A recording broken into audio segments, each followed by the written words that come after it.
chers téléspectateurs ñu ngi leen di nuyu ñu tàmbaliwaat suñu émission seen jotaay ni ñu koy defee dimanche bu nekk tey ñu fi dalal également gan gu rëy mu di l'honorable député Mamadou Lamine Diallo nekk candidat à l'élection présidentielle de 2024 mais également leader du mouvement Tekki ñu ngi lay nuyu dalal ak jàmm suñu plateau. maa ngi lay fay ne kontaan lool ci seen jotaay bi di la ndokkeel yaa remplacé Ahmed Aïdara suñu xarit notre maire de Guédiawaye.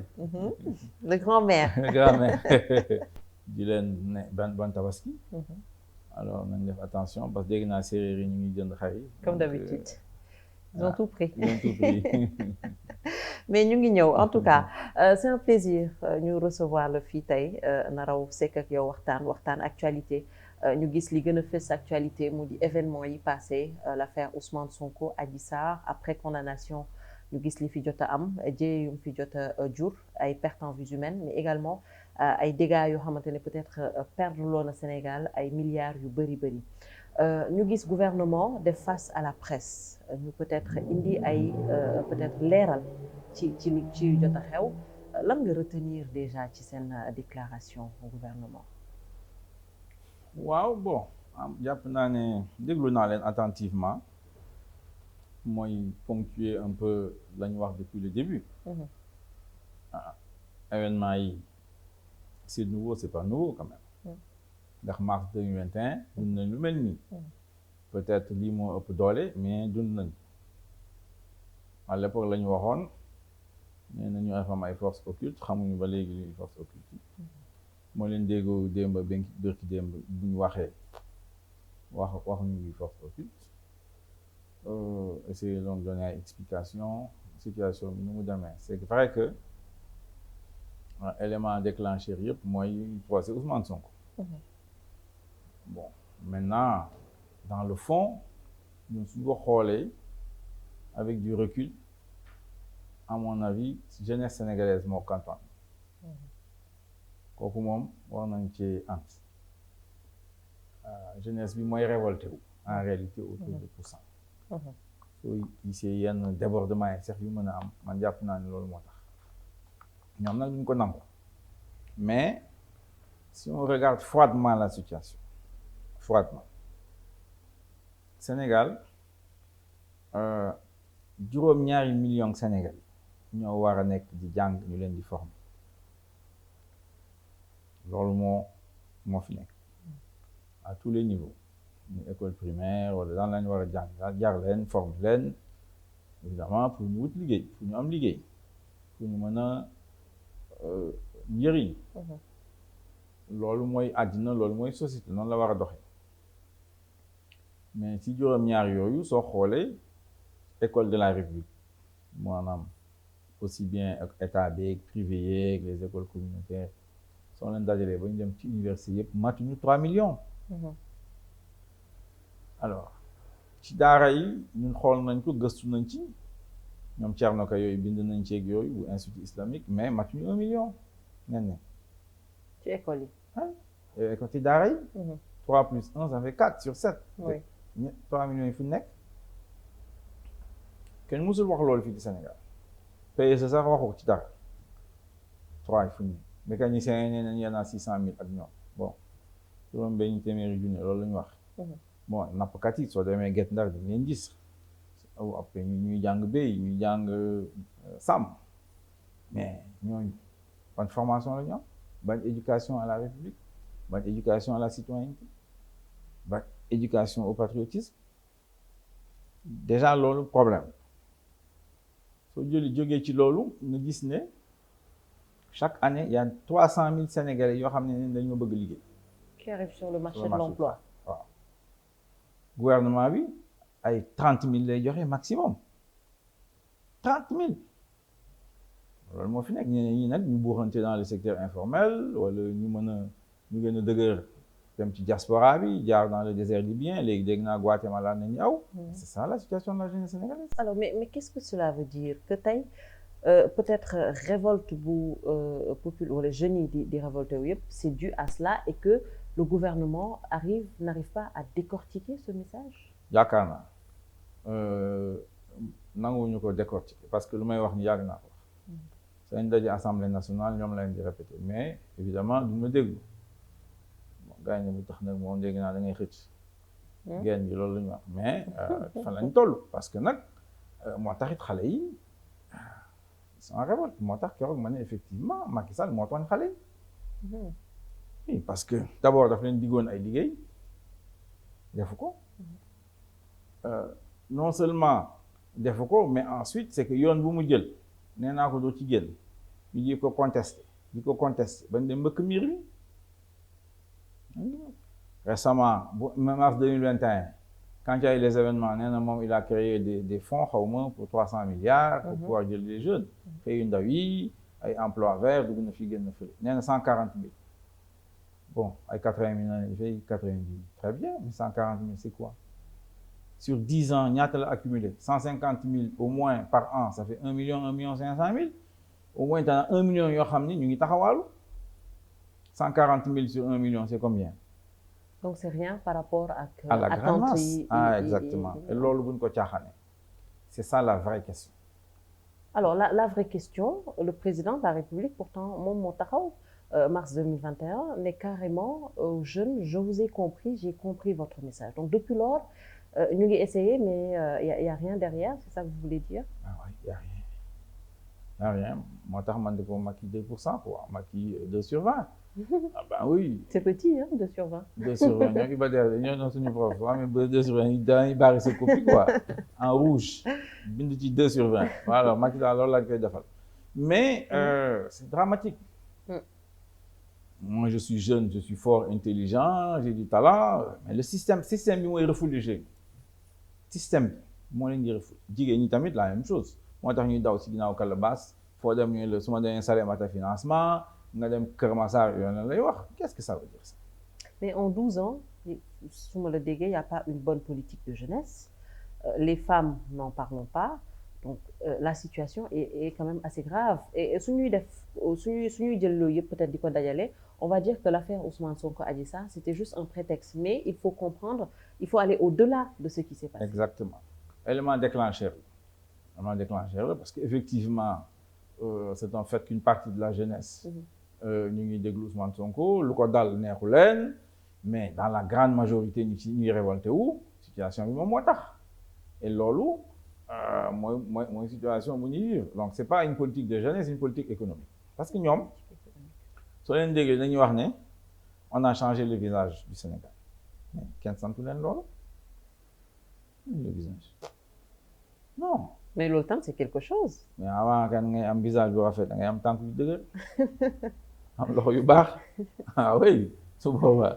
si tu as un beau visage mais alhamdulillah mais un beau visage avec des jambes qui tombent ou des bras inutiles voilà tànk yi nag moom loolu mooy valeur yi mooy jikko yu baax yi parce que moom laa wax sànq xale yi dañ leen di yar ci lan bëgg sa réew ci lan fonk sa askan ci lan dëggu c'est ça sàmm sa kàddu valeur yooyu c'est extrêmement important moom lay benn tubaab doon wax man Alain Peyrefitte seen benn borom xam-xam la muy wax société dafa xool la société européenne et cetera fu ñu jaar ak yooyu yëpp muy expliquer ne société su demee ba à un moment noonu amatul kóolute ci biir amatul confiance jikko yi valeurs yi àndatul ci xale yi gëmuñu ko société yi jékki-jékki rek màpp même ci yàlla musal donc maintenant il faut rétablir ça loolu mooy tànk yi loxo yi nag évidemment mooy kuréel yi les institutions donc ñu gëm leen justice xam mooy colonne vertébrale dëgg-dëgg institution république moom moo tax ñi ci di normé wu di mën a conformer wu à la loi et cetera donc loolu gis nañ justice bi nu mu mel te affaire yi justice moo ko déclenché ñëpp am nañu le sentiment que sous Macky Sall soo ànd ak moom t'as pas de problème soo defee ay jéego yëpp du garaaw mu protéger la soo àndul ak moom nga def lu ndaw taafata ay nii mu jël benn 2 poids 2 mesures mu jël benn canon 150 tiré sa kaw noonu lay def alors évidemment ça crée des sentiments aujourd'hui de révolte bon que noo ko waxee c'est quand même très grave dégg naa am na ay entreprises yu fu bëgg a ñëw ne dañ dem Côte d'Ivoire le fait que ñu coupé internet ak yooyu tout ça c'est un mauvais signal. C'est un coup dur pour l'économie absolument aussi. Très dur pour l'économie on n'en avait pas besoin. Pourquoi finalement? Parce que Macky Sall nee na moom il va réduire l'opposition à sa plus simple expression moom kenn mooy wax parce que moom moo xam yoon bu ñu war a yóbbu 2035 yoon boo xam ne chaque année c'est 150 000 jeunes ñoo xam ne am nu liggéey quand même seetaale seen bopp yéen tamit en tout cas soo leen bëggee réew mi soo leen amee yërmande ci askan mais jàpp naa ne yaakaar naa xaar mbay Madiaga moo doon woy loolu ne xale yi soo leen ku leen jur yërëm leen danaan woy loolu woy boobu fan nañu toll ba léegi est-ce que Macky Sall peut-être jurul xale yi mu jur la yërëm ñoom Amadou Sall ak ñooñu c'est vrai quoi parce que quand même moi man par exemple àllarba en général damay yeewu suba ba ngoon di wutal ay stage voilà ñu ma xam ñu ma ko dénk ak yooyu et c'est extrêmement difficile liggéey nag n'en parlons pas voilà la situation dans laquelle nous nous trouvons mooy situation jeunesse sénégalaise bi ak population sénégalaise bi seen yaay yeeg seen baay yu retraité yëpp ñu ñëpp a jaaxle ñu ko tiit foo dem noonu lan lay wax naka nañ def ba génn ci situation yi dañu bëgg a jàmm et cetera loolu la ñu xam loolu la ñu bëgg moom nañu ñaan yàlla et même le fait que ñuy wax réduire l'opposition à sa plus simple expression on va y revenir xool ndax le président de la République a réussi à réduire l'opposition à sa plus simple expression ou pas mais suñu taxawee ci jeunes yi on a l'impression de voir quand même une jeunesse désorientée parce que ñu dem bay taal université Cheikh Anta Diop peut-être c'est important ñu jéem a décrypter ce message qu'est-ce qu'ils veulent dire par là di taal université Cheikh Anta Diop lu musul am lu ñu musul comprendre ay faculté de droit wala peut-être bibliothèque et même CESTI ñu dem tamit attaquer ko qu'est-ce que cela veut dire concrètement est-ce que désespoir moom moo tax ñuy dem bay def loolu wala dafa am leneen lu ñu bëggoon wax man day ci sama gis-gis mooy ne xam nga révolte yooyu su amee comme tu dis doomu aadama symbole l'homme est un animal symbolique ay symbole nañuy doxee nañuy waxee nañuy dundee et cetera donc loolu la yàlla dogal faculté des droits man dama jàpp ne déjà de manière générale universitaire dañ ñun université ñaata ñooy chômé quand tu université c'est extraordinaire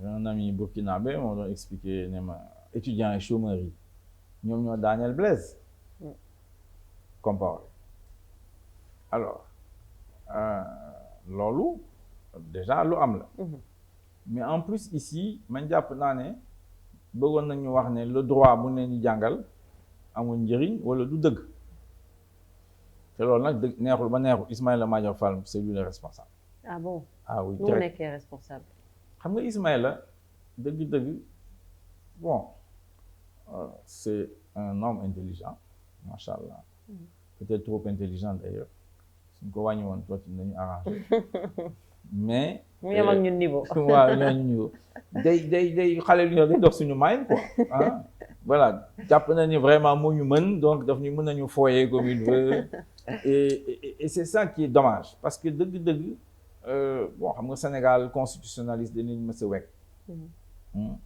depuis ñoom Boy ñoom Ibou Diété et cetera considérer que vraiment ay kilifa la ñu ñoom ñoo xam la loi fondamentale suñu jaaxlee ñoom nañuy laaj donc vraiment am nañu position boo xam ne génération bi Ismaïla Madior Fall la woon ku bëgg a laaj dara ci constitution moom nga laaj muy wër àddina bi di joxe ay cours ay consultations ay conseils donc ñëpp vraiment wekk ko donc su demee ba léegi suba mu wax ne dafa verte gannaaw suba mu ne dafa jaune mu change rouge su demee ba jaaxle ne man je ne suis même plus maintenant juriste je suis politique et cetera donc image bu muy joxe yaakaar naa ne loolu moo tax xale yi dem ba jàpp ne kii donc su nekkee lii mooy droit te moom moo leen jàngal foofu à l'université dëgg-dëgg jaru ko. donc foofu en partie bëggoon nañu aussi lancer un message justement à ces hommes de droit on va le dire comme ça. yu nekk à côté du président de la République Macky Sall. absolument ne leen faites attention. à la justice en quelque sorte. à la justice yaakaar naa loolu. mais Ismaïla Madior est-ce qu'il n'a pas toujours été logique par rapport à ses propos parce qu'on l'a entendu la dernière fois.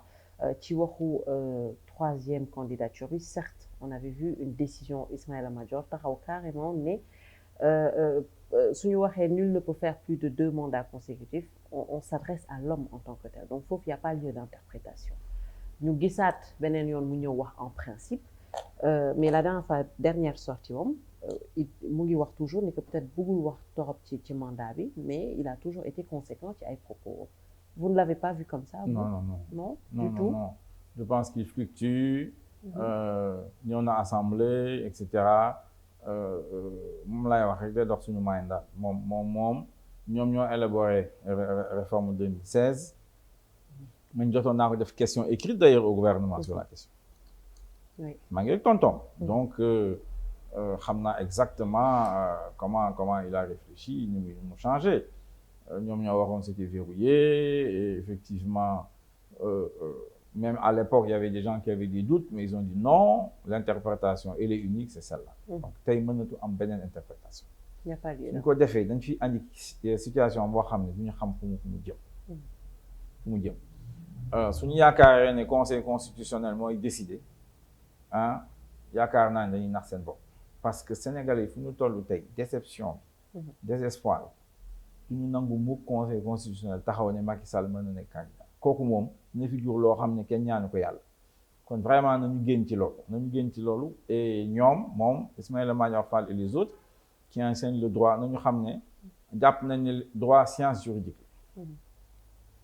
mën na am art la mais jàpp ñoom ci seen bopp science juridique nañ koy tuddee donc dafa war a am démarche logique dafa war a am benn rigueur benn cohérence ci biir boo xam ne ñoom ñëpp a koy réclamer xale yu ñuy jàngal tamit ñoo koy réclamer jàpp naa ne loolu moo xew université de Dakar évidemment CESTI c'est peut-être un clin d'œil aux journalistes yéen des fois dañuy bàyyeeku mais à part loolu laa fi gis bon maintenant il y a des débordements dans les mouvements de foule qui peuvent arriver yooyu dinañ am mais dans l'ensemble noonu laa ko gisee vraiment déception par rapport au droit à l'exercice du droit à la justice au Sénégal te loolu vraiment c'est largement partagé dans la population sénégalaise. Et c'est déplorable suñu demee ba yegg si foofu d'une autre part ñu ngi waxu force occulte dañu ko waxoon tàmmal ñu ko ba peut-être mu am population bi ñenn ñu xawoon tiit un peu on attendait toujours peut-être ñu leeralal ñu force occulte yooyu anamu ba tey en 2023 amaana sax peut-être waxatuñ ko ñu gis cette sortie de la police la dernière fois ban appréciation ngay def ci loolu ak tout ce qui s'est passé. waaw moi non ils m'ont pas convaincu d'ailleurs gis ngeen après Sénégal ça a été la risée du monde on va dire. génne vidéo yi essayer ridiculiser suñu police suñu FDS yi jaru ko parce que nervi yi gis nañ leen donc man soo fi rombee siège APR di nga gis seen L200 yi gars yi yéeg seen tenue marron yooyu ñu yéegi leen ci biir fu ñu jëm. Mais que répondre au ministre de l'Intérieur qui dit que peut-être vidéo yi mën nañ leen manipuler avec intelligence artificielle maintenant ce qui se passe. waaw effectivement mais jàpp nañ ne quand même les médias internationaux yoo xam ne quand même qui sont un peu de manière générale ay BBC ay ñeneen bon c'est quand même des gens rigoureux c'est pas de la rigolade si c'est ça na leen porter plainte directement ne leen yéen vous avez fait passer des vidéos manipulées et cetera bon c'est vrai que dina am vidéo yu manipulées mais dans le cas d'espèce jàpp naa ne effectivement Sénégal amul force occulte amul fi benn force occulte non moi je suis sur le terrain un politique depuis longtemps il y a des mécontents c'est clair il y a des révoltés loolu moo fi nekk bon il y a des forces politiques également avec différents courants politiques et idéologiques Sénégal loolu am na fi yàgg na fi du tey loolu moo fi nekk maintenant ñoom APR Benno Bokk Yaakaar ñoo fi andi politique boo xam ne mu commencé dal seen kaw parce que Macky Sall moom moo ñu promettoon ay emploi aux jeunes mu ne ñu gouvernance vertueuse sobre et vertueuse la corruption ñu ngi baatee xaalis di foyee xaalis di kokkali Sénégalais loolu moo fi nekk un enrichissement sans limite flux financier yu may wax yooyu chaque année 250 milliards ñoo fi jógee dem ay Dubaï ak fu nekk ñoo ñaan la c'est les gens du régime c'est la réalité Sénégalais yi dund nañ ko xam nañ ko alors nee na du nommé waa famille am quand même ñoom rek ñoo fi fees ay Petrosenag dans l'administration y a que la famille fait ça là au sens large ñoom ñooy liggéey ak xanaa ñu leen di tarbi mais ñeneen ñi amuñu liggéey looloo fi nekk mu ne lan la patrie avant le parti génn ci complètement léegi Macky Sall na mu politiser administration kenn mësu ko gis bañ nañ ko sax ci yenn direction yi directeurs généraux yi dañuy politique ñi nekk ay maire man dama xamul comment ça c'est possible ñu nommé ay coordonnateurs seen wet ñoom ñooy def liggéey au nom de quoi. D'ailleurs ça a été décrié hein, politisation de l'administration. Excessive c'est pas normal. man jàpp naa ne directeur général des finances ou des impôts ou de dafa am warul am jot. parce que Sénégal tout est à faire. donc vraiment moom la mu ñu waxoon defu ko. comme je dis la situation elle est ce qu'elle est et donc aujourd'hui ñoom ils sont largement minoritaires sénégalais andi ñoom loolu mooy dëgg gi et donc léegi moom en tout cas luy waree fam su nekkee encore bëgg na Sénégal yaakaar naa ne moom ma yàgg naa ko patriotisme doyuma parce que patriotisme comment ça patriotisme moom doyu la soo bëggee jiite Sénégal moo la war a gënal sa bopp. Vous pensez que c'est pas le cas? Non. Sénégal moo la war a gënal xaalis. C'est ça faire de la politique. C'est ça être député. C'est ça être ministre, président de la République nag. En plus, il faut qu'on soit clair. Sinon nga dem créer sa entreprise wala nga jàngale ji. Oui mais sur lan la ñu mën a basé wu pour jàpp ne que Sénégal peut-être gënalu ko lii yëpp sur lan lañ mën a basé wu pour le dire autant pour les ministres et autant pour le président de la République. ma jàpp de man Sénégal su ko gënaloon. lépp su ma jëlee son projet phare. le TER 1000 milliards. oui moom na ñuy bàkkoo ne ça a changé le visage de Dakar ak yu ngeen xam mais 1000 milliards yooyu amul lenn lu ci Sénégal yi di defar rien. traverse yi sax mooy les bois là ki tubaab ñoo ko fi am locomotive yi tout léegi mu jël gestion bi jox leen ko non je suis pas d'accord ak yeneen alors donc vraiment man seen patriotisme lu ñuy wooyee man c'est douteux bon xale yi dañoo waroon inventer benn patriomètre muy mesurer le patriotisme des uns et des autres su boobaa kon patriomètre moo ñuy départage xam naa ko branché woon ci Macky aiguille bi du jóg zéro lay des Amadou Ba day fël daal de l'autre côté ben voilà donc xam nga donc ñooñu ñoom seen bopp moo leen gënal Sénégal amuñu projet pour le Sénégal ay projet personnel la ñu am da ngay dajeeg ñenn ñi la wax waaw moi je suis d'une famille pauvre et c'est une famille pauvre so what qui n'est pas pauvre ici comme me dit Maître Doudou ñun ñëpp suñu maam yi étaient pauvres ñu jàngal la dugal la école publique formé la pour nga jëriñ Sénégal yow nga ne sa bopp ngay jëriñ ak sa famille au nom de quoi mais va créer ton entreprise comme je sais pas il y a des sociétés sénégalaises je veux pas citer mais il y en a qui ont créé leurs entreprises il y a fait voilà si ça marche tu payes tes impôts et puis voilà le reste tu fais ce que tu veux avec ton argent c'est ça sinon su nekkee yow tu veux t'occuper da nga war a bëgg a toppatoo loo xam ne ñëpp ko bokk ak suñu ëllëg da nga war a am benn taxawaay maam Abdoul Aziz Dabakh moo ñu ko doon wax il faut nga di ko répéter soo buggee nekk njiitu Sénégal nga bugg a yore lu ñëpp bokk muy ministre député conseil municipal ak yëpp da ngay jiital yàlla fàtte sa bopp da ngay jiital réew mi fàtte sa bopp d'accord c'est la condition te nag maa ngi ko vérifié naa ko sax tey ak ay imam man ne xam nga Sénégal dañ jàpp ne ñu ñoo gëm yàlla fii koo ci gis mi ngi kursam am na sëriñ mi ngi wax salaatul ala nabi wala laa ilaaha ma ne ko yow japonais boo xam ne moom newul te lool mais bëgg na réewam am na yërmande ci askanam ak ñun fii di laa ilaaha illa laa jigéen ne sarax tous les jours ci bëggoo sa réew tubaab yi moo la gënal sa réew wala nga am complexe ci tubaab yi amuloo yërmande sa askan kan la yàlla di jàppale mu ne ma yàlla japonais bi lay jàppale. Ah bon? Ah oui. loolu la ma wax loolu am tax.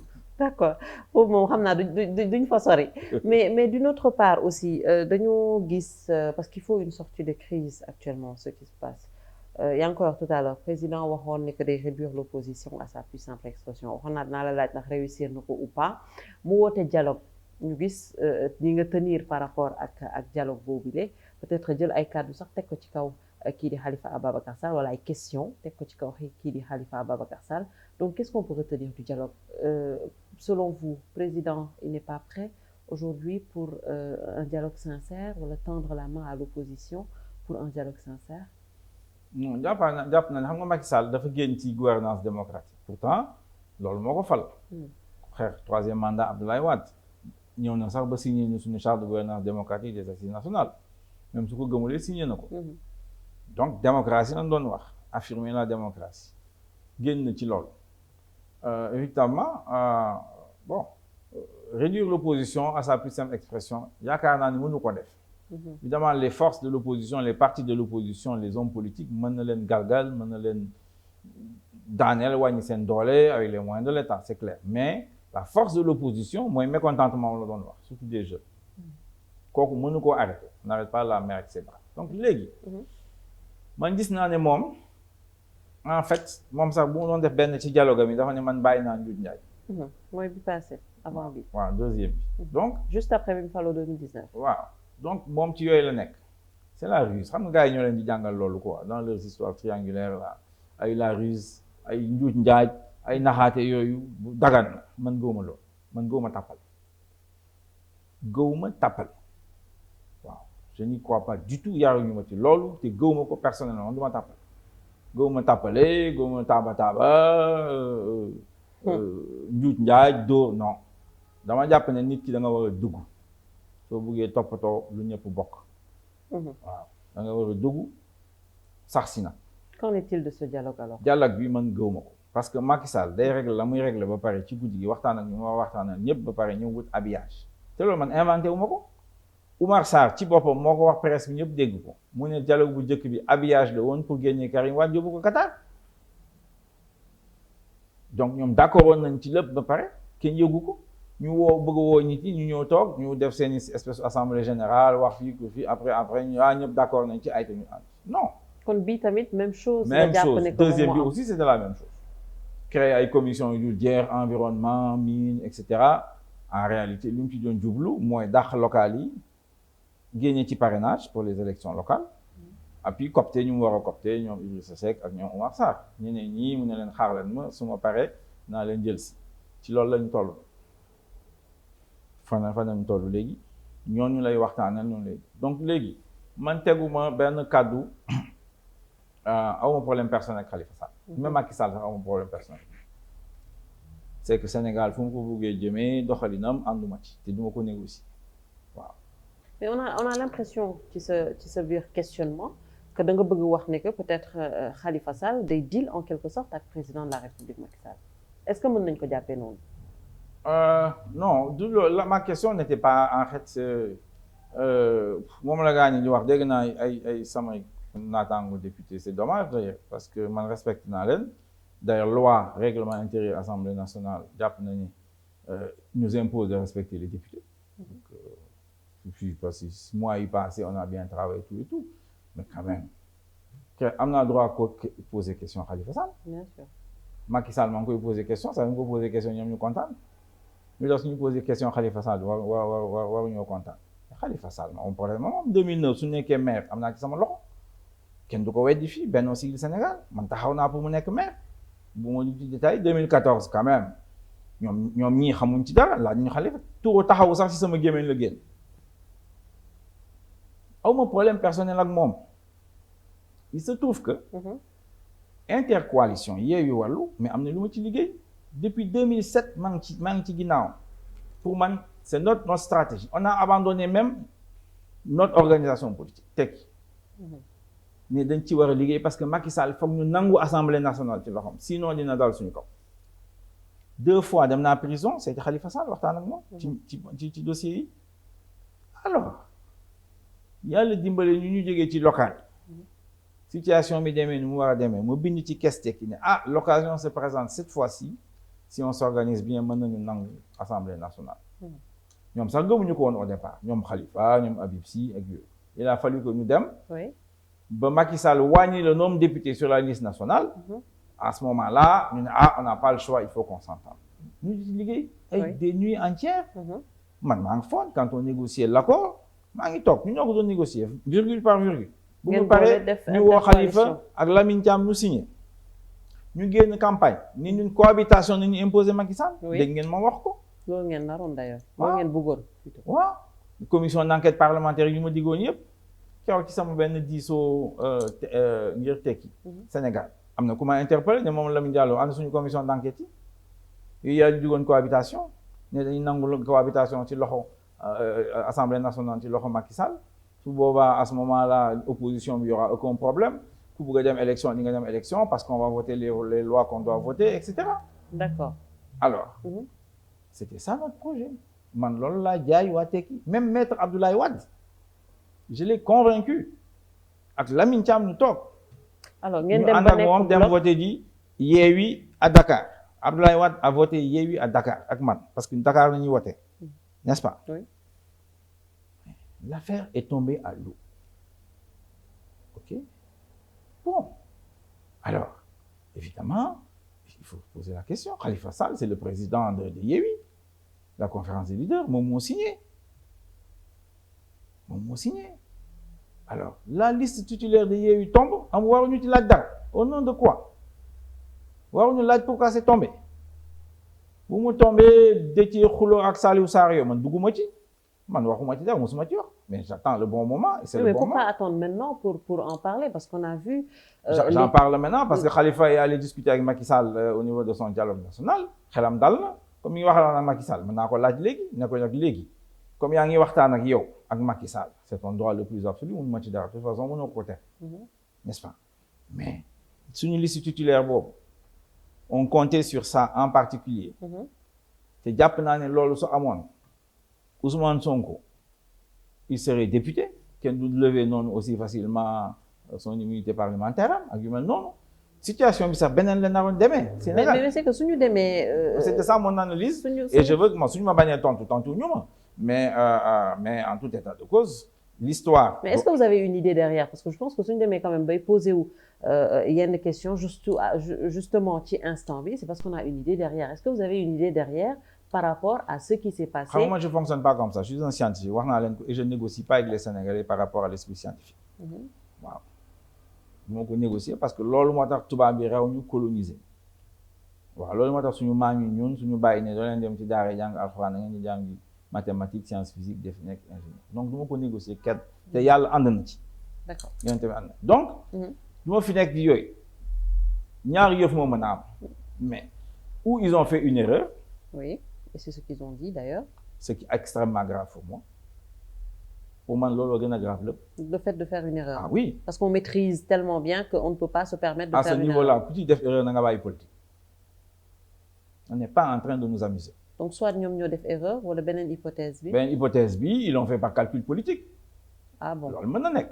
Ah oui, les politiciens, les hommes politiques font le calcul. Ça, à la limite, bon, ça veut dire que nous, on a été ambitieux en se disant que tout le monde va mettre l'intérêt un peu du Sénégal en avant et qu'on va nous tous nous entendre pour que nous nangu Assemblée nationale bi ci Macky Sall. À ce moment-là, comme lu ñuy wax contradiction principale bi c'est ñun ak Macky Sall, nañu nangu Assemblée nationale bi ci loxoom. Après, on va voir comment on va faire. C'est comme ça qu'on a raisonné. Loolu moo ñu yóbbu ci Yewwi Wallu. Mais peut-être que Khalifa ou peut-être quelqu'un d'autre estime que non, que moom tolluwul foofu mën na nekk.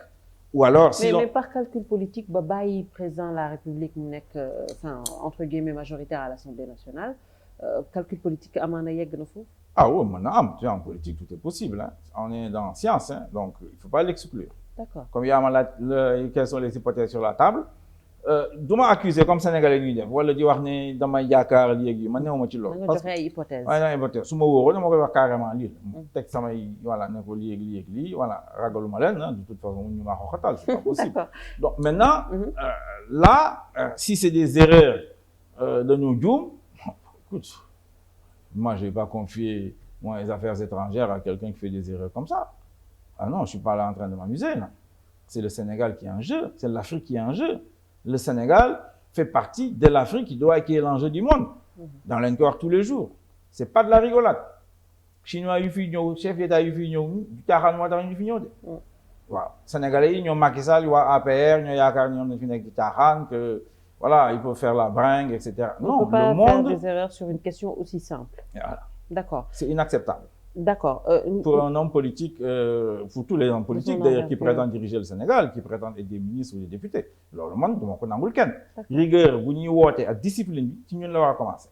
ñu war a commencé donc laaj boobu maa ngi ko koy laajal waaw directement nag léegi nag na wax kii député yi yooyu bu ñu ma saaga parce que man xulóom ak ñoom j'ai pas de problème avec eux j'ai pas de problème avec Taxawu Sénégal. Bon xam nga nit ki nag soo laalee leader am mu yuuxu mais c'est pas une histoire d'amour ni d'amitié là. C'est ni normal. de parenté.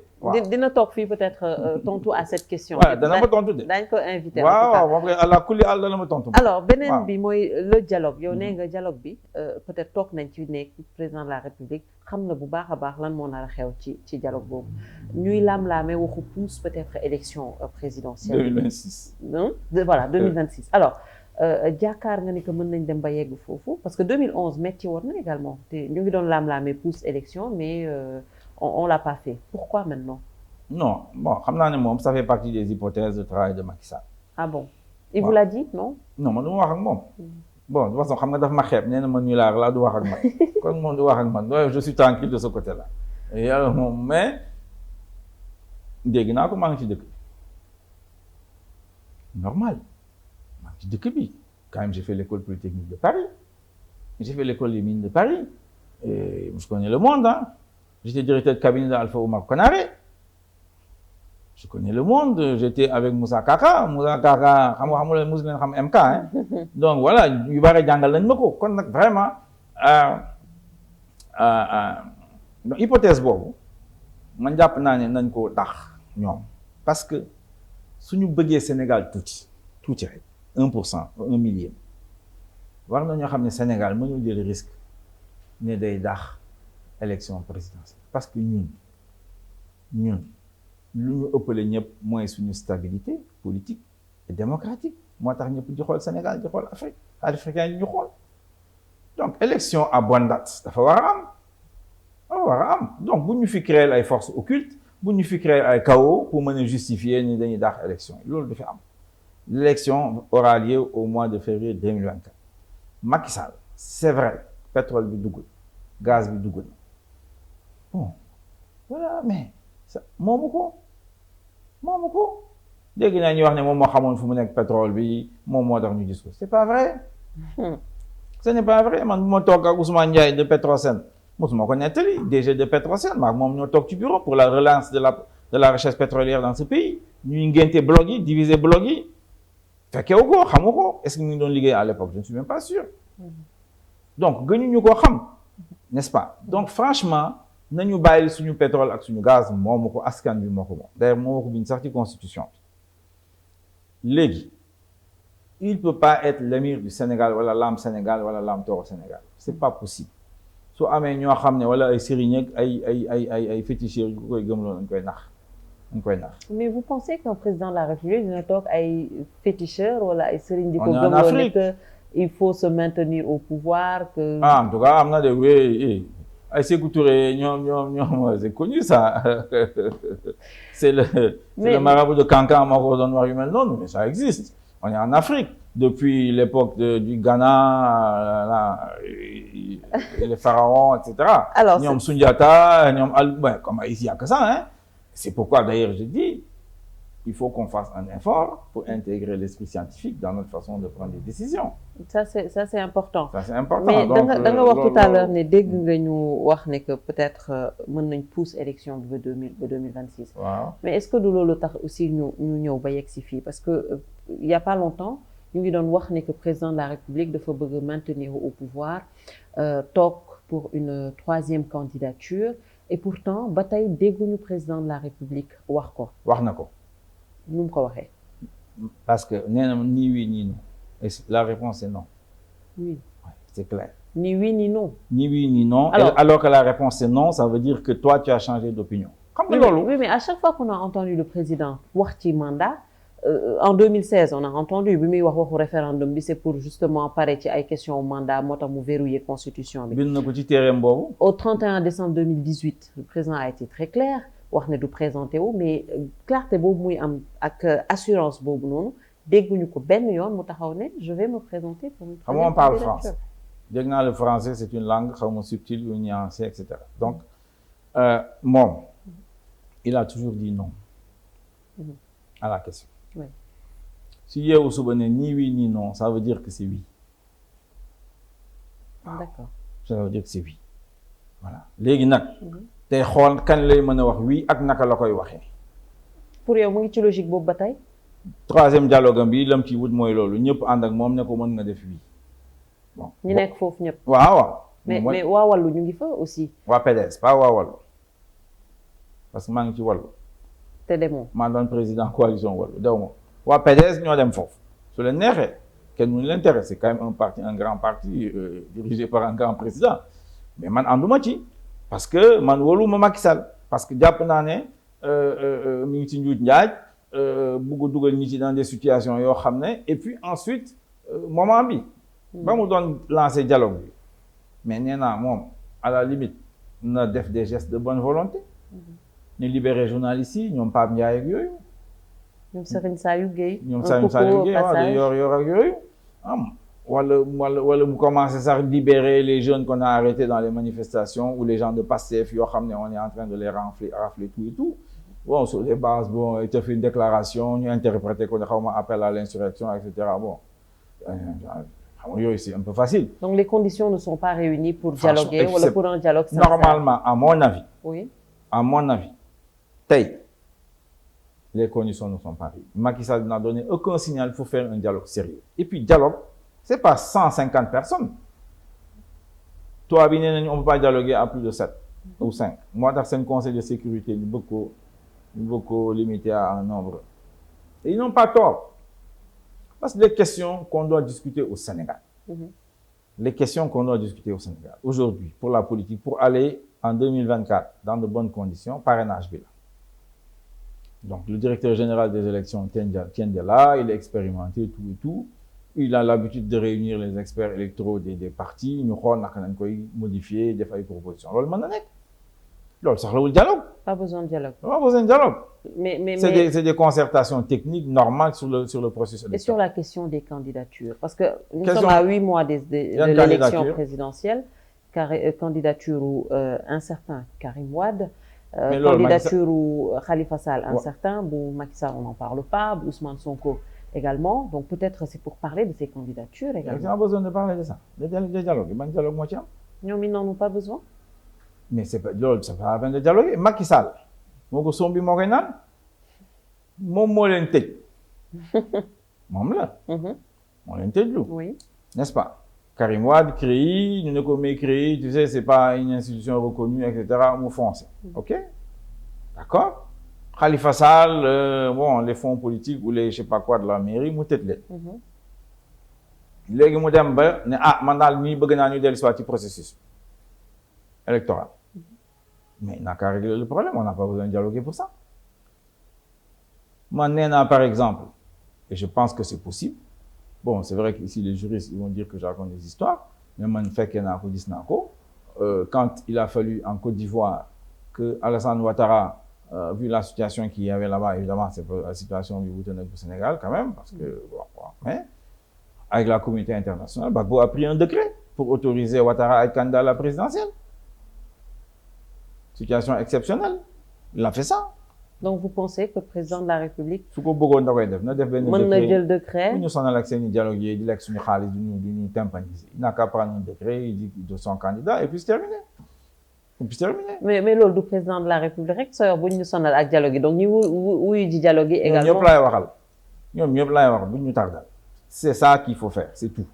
bu ñu fi nekk di dugg ci ay situation yoo xam ne ay amnistie c'est trop compliqué parce que ça ouvre des portes yoo xam ne demain xam nag nga koy tëjee. Donc vous n'êtes pas d'accord. Moi je suis pas d'accord avec ça. Pour moi ça c'est trop compliqué vraiment voilà. Donc s'il faut en profiter pour amnistier Franck Timis, Aliou Sall etc. Au nom de quoi? Au nom de quoi? Tu ouvres des portes yoo xam ne xamuñu fu mu jëm. Maintenant comme léegi moom dem na ba sës ñi bëgguloon ñu bokk ci jeu politique bi ci jeu électoral mënatu ci dara bëgg na ci na leen jël décret ku koy contre. Parce que décret, moi, signer nous contre signer quoi. Et puis c'est terminé. C'est terminé. Donc moi je ne vois pas où est le problème. Je ne vois pas franchement où est le problème. D'où il y a une modification à une loi électorale avec qu'on n'aura pas bien étudié et on donne l'impression qu'on modifie la loi pour des personnes. Man andu match. Kooku manal principalement lool mom musuma ci and. Parce que voilà la loi lu ñu jàngal elle est impersonnelle etc. Donc vraiment c'est important pour le Sénégal, pour l'Afrique. Parce que demain, les gens vont copier le Sénégal. Donc, moi, je sais bu baax lu ñuy def. Donc, su leen buggee dugalaat dans le jeu électoral, il a besoin de personnes. Mun na tëju ci bureau moom ak son Antoine Diome ak Ismaïla Madior Fall ñu def seen décret jox ko Amadou Ba qui sert à rien, au moins il va pouvoir signer et contre-signer un décret. Comment ça, Amadou Ba ne sert à rien? Vous parlez du Premier ministre du Sénégal. Et bien entendu. Il sert à rien? Il ne sert à rien. Macky Sall n'a pas besoin de Premier ministre. Il nous l'a dit. Macky Sall ci boppam moo ñu ko wax. Moom bu mu doon supprimer poste Premier ministre soxla ko da koy tardel. Ouais, mais c'est pas parce que que là, on a un Premier ministre que vous dites qu'il ne sert à rien. Je ne suis pas subjectif, je suis froid. Moom moo ko wax ne soxlawu ma ko. Ils nous l'ont écrit à l'Assemblée nationale. Dañuy tardel président de la République. Et vous pensez que c'est toujours le cas? Mais la preuve, moi, dans mon élevage, dans le sport, etc. Voilà. Il n'y a rien à faire, il n'y a pas de bureau. Moi, il s'accroche au poste règle, mais je sais que Macky Sall sort. Macky Sall, c'est le vrai Premier ministre. C'est lui qui gère, qui appelle les ministres, qui envoie des SMS pour donner des instructions, non les liguer. Ah bon? Moi, il contrôle. Ah oui, bien sûr. Donc, ils sont là que de nom. Moi, il gère. Mon nom les gère. Il gère tout. C'est lui. Voilà, Jean Daouda Demba. Vous savez Daouda Demba? C'est un grand dictateur dans le Caire. Comme 6e damel, je crois, du Caire. Alors, ironie de l'histoire, Daouda Demba, moi, je suis dans le Xorom, pendant 7 ans, il y a 2-3 personnes qui sont réunir. Pauvre petit cadeau, c'est interdit.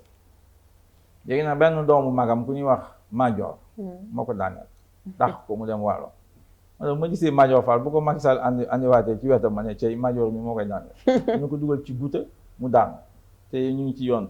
Ce sera bien pour le Sénégal. Il y aura un souffle démocratique. Ñu xam ne vraiment gouvernance démocratique c'est important.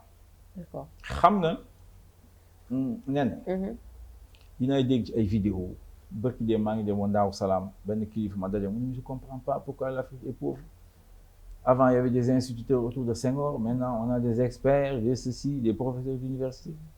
Maintenant, Africains, ils ont les ressources humaines. Qu'est-ce qu'on fait? Nous sommes dans la diaspora. On ne comprend pas les maths, la physique, la technologie. C'est terminé. C'est révolu. C'est révolu. Cher Anthony, on a vraiment, nous avons voilà. Il y a un moment historique, on a perdu l'initiative. C'est normal. Bon, c'est la vie. Non, les demain. Dañuy jël fii, kii jël fii, etc. Depuis très longtemps. C'est pourquoi d'ailleurs moi je considère qu'il n'y a pas de civilisation. Il y a une seule civilisation, il n'y a pas plusieurs civilisations, etc. Qui jël fii, qui jël fii, etc. Donc, oui. Africains, ont une ressource naturelle, minérale, sous sang, n'est-ce pas? Même le Sénégal, sur le plan géologique, c'est pas la Guinée, c'est pas le Congo, enfin quand même. On a du zircon, on a du fer, etc. Il y a du fer, etc. C'est assez riche, oui. Il y a beaucoup de phosphate. Et la phosphate, c'est la vie. Alors, donc, qu'est-ce qui nous manque au Sénégal et ailleurs? C'est les ressources institutionnelles et un leadership qui les incarne. Un leadership fort. Qui les incarne. Fort, ça peut être dictature. À la Yaya Diema ou Yaya Diamé, ça, nous avons une bonne xam-xam. Donc, dañuy tardel. Mais, des institutions légitimes, nous gomme. Et c'est important parce que gëm-gëm moo yore so xam nga laa doon wax kóolute gëm-gëm loolu moo ñu manqué. D'accord ñu en Afrique qui doit diriger et comment il doit diriger. Moo tax xoolal rek ñun yaakaaroon nañu affaire wu 2e, 3e candidature yi c'est réglé. Macky Sall revient là-dessus avec son. tey ñu ñëwaat di def même débat. Alors peut-être temps bi jeex na mais une dernière question. Ah déjà. Il faut que le temps devienne élastique alors. Alors mais une dernière question, on a vu quand même vous êtes candidat à l'élection présidentielle 2024 à 8 mois peut-être bon yow sa candidature encore peut-être parrainage moo tax ñu ne benn candidature wóoragul. Président de la République yaakaar nga ni que mu tegal ñu dauphin wax ne que peut-être kii la bëgg mu uutu ko wala comment ça va se passer. Man gisee léegi mu xaritoo mu Poutine sama xel dafa dem ci loolu. C'est normal hein. Ah oui parce que Poutine moo fi inventé les Medvedev. Donc ñëpp seen xel lay dem ci loolu. Effectivement nu ñu rédiger affaire bi Macky Sall peut parfaitement dire je mets quelqu'un pour 5 ans après je reviens. Et c'est qui ce quelqu'un? Ah moom moo xam nga du wax ak man mais jàppoon naa ne à un moment donné c'était Mansour Faye parce que bu ñëwee Assemblée nationale ma provoqué ko ne ko yooyu dauphin caché nu mu réagir rek ma xam ne jam naa ko donc bon peut-être Mansour Faye bon ça l'intéresse pas bon il préfère voilà Vous pensez à quelqu'un de l'opposition? Bah, écoute, ça peut être Khalifa Sall, bind naa ko. Moi, je suis très, très direct. Ça peut être Khalifa Sall. Le dauphin du président. Parce que Khalifa Sall, moom moo wax. buñ ko laajee affaire dialogue bi, mu ne moom l'essentiel rek na bokk. xam nga wax na lu mel noonu. naa bokk rek. naa bokk rek. Bon, ça veut dire quoi? À n'importe quelle condition naa bokk. C'est ça que ça veut dire en politique. Qui se donne pas de limite ni de blocage. C'est ça que ça veut dire. Moom laay waxal directement, droit dans les yeux. C'est ça que ça veut dire. Loo gën xam nga Khalifa, il est malin. Xam naa ko, je le connais très bien. Il est malin. ñoom Moustapha Niasse ñoo ko formé, clignoter à droite, aller à gauche. ñoom loolu mooy seen doxalin. OK. Mais nous aussi, on n'est pas bêtes quand même. Même s'ils pensent que nous le sommes, ah ben, c'est pas tout à fait vrai. Hein, dañuy gëstu te dañuy jàng. Donc, ça peut être lui. Mën na ko gëmloo, mais Macky Sall da koy nax sax. Parce que xam naa ne Macky Sall mën na ko gëmloo. Comme ça se fait ici d'ailleurs. Hein. Mën na ko gëmloo Karim Wade d'ailleurs. Ne ko yaa may remplacer. Fekk da leen nax ñoom ñëpp. Ouais, xam nga Macky Sall moom il clignote à droite, il va à gauche. Da leen di nax, va bloquer leen, et puis après, voilà. C'est une hypothèse qui est sur la table. Parce que s'il y a une grande contestation de sa candidature, moo tax ñemewu ko annoncé officiellement pour que gars yi ñu génn sur le terrain tout et tout. Il y a une contestation non seulement du Sénégal, mais du monde entier. Afrique de l'Ouest, même Guinée-Bissau. Guinée-Bissau, ça d'accord. Tu te rends compte? Et puis il y a l'exemple de Boari. Boari, wane na yoon bi. Donc il y a tout ça qui fait que ñoom ils hésitent. Donc il peut se dire, pourquoi pas, je vais placer quelqu'un et puis je reviens dans 5 ans et comme ça je gère jusqu'en 2035. À ce moment-là, Amadou Sall sera peut-être suffisamment mûr pour mën ko placer quoi. Comme ça, ils vont être les lames Sénégal ak yooyu. On va refaire du Wade. Ah, voilà, mais yooyu du fi moom mënu fi nekk. Kooku moom mënu fi nekk. Man daal nangu ma ko Abdoulaye Wade laa ko nangul asuma Macky Sall. Abdoulaye Wade au moins, c'est un intellectuel, il a écrit des ouvrages, il a une pensée, etc. Et puis bon, am na hauteur, am na dimension, am na épaisseur, am na yenn yoo xam ne du ko def. Très bien. Voilà, et puis il est grand seigneur, quoi. Du nekk di toppatoo ay détails, jël ay une loupe là, du xool lu xew Sweet Beauté. Bon, ça, c'est pas des choses de chef d'État, ça. Très bien. Ñu ngi lay remercier bu baax a baax ça a été un plaisir en tout cas ñu toog di waxtaan ak yow xam naa suñu demee ba candidature yëpp leer dinañ ñëwaat defaat beneen seen jotaay boobu on va parler programme c'est sûr. C'est sûr, oui. Je parlais de mes 3 piliers, hein. Xam nga ñu tànk yeeg loxo yeeg bopp bi, quoi. Voilà, c'est ça. Donc xam commencé woon naa ko wax tànk yi mooy les valeurs, loxo yi mooy les institutions, le président. Il faut réduire les pouvoirs du président. Kooku moom. C'est-à-dire que Sénégal, si nous voulons avancer, si nous voulons être l'enjeu du monde, si nous voulons être la trajectoire, il faut qu'on diminue les pouvoirs du président. Parce que Macky Sall, pouvoir yu am moo tax mu def lu ko neex. te nag man su ma gisee ñu jóg taxaw ne dañoo bëgg a nekk président, il faut pas que le Sénégal tombe au niveau de Yaya Jammeh quand même. C'est vrai que Macky, c'est pas la même chose que Yaya Jammeh. Ça, moom, je le reconnais. Quand même, il y a des risques. Oui. Il y a des risques. te loolu nag su amee, il faut qu'on ait des situations yoo xam ne mën nañu prévoir ñu am ay institutions am ay dispositions yoo xam ne su yàlla suñu nattoo Yaya Jammeh fii ci Sénégal ñu mën koo bloquer. ñu mën a xam nu ñuy def ak moom. Très bien. En tout cas, merci à vous. Jërëjëf, merci beaucoup. New Media Afrique, n'oubliez pas de cliquer ici pour vous abonner et d'activer la cloche de notification pour ne rater aucune de nos vidéos.